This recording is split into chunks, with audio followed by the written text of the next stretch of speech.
All right, I just want to show some people the parts that interchange between the Gen 5 and Gen 4. So there's some question about that online. I had a hard time finding it.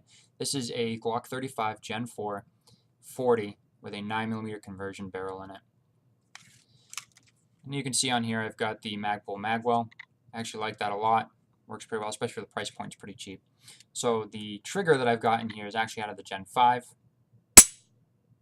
So a little bit of a shorter reset right there.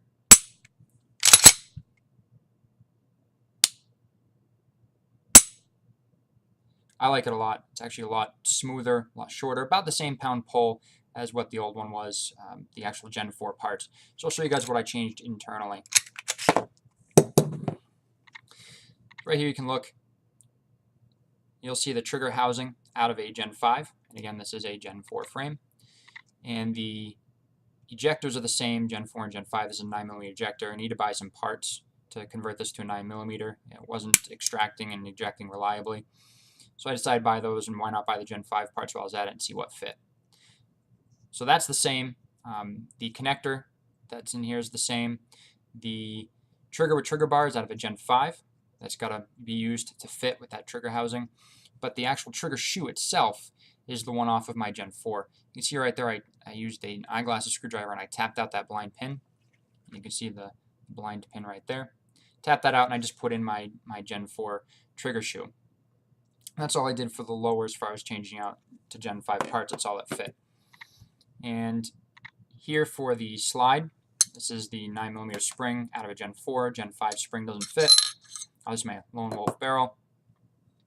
This is the extractor from a Gen 4. The Gen 5 extractor didn't fit. It was a little bit too tight and it didn't allow enough room for the case to slide by.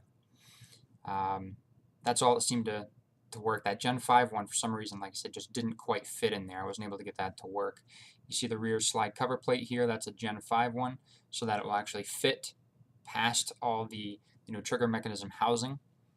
And all that was left else that I changed internally was I found that the extractor depressor plunger with spring out of the Gen 5, it's about as one whole unit.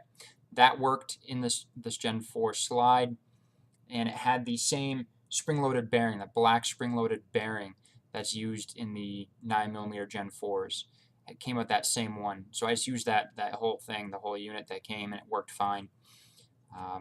So that's all I've got for changes on here from the Gen 4 to Gen 5 and what works. So I call it Gen 4.5 because it's got the Gen 5 trigger in it and a little bit of the slide internals from the Gen 5 and the rest of it's from the Gen 4. But when I took the Glock Armors class, they said that nothing would fit, and clearly that wasn't the case, because as you can tell, this right here is the Gen 5 trigger housing and trigger bar, and it does work. Works well. It actually worked even without changing out that trigger shoe. It still worked, but there's a little extra slop in there because it's a little bit thinner at the top mounting point to make room for that dual slide catch. So that's it. Thanks, guys.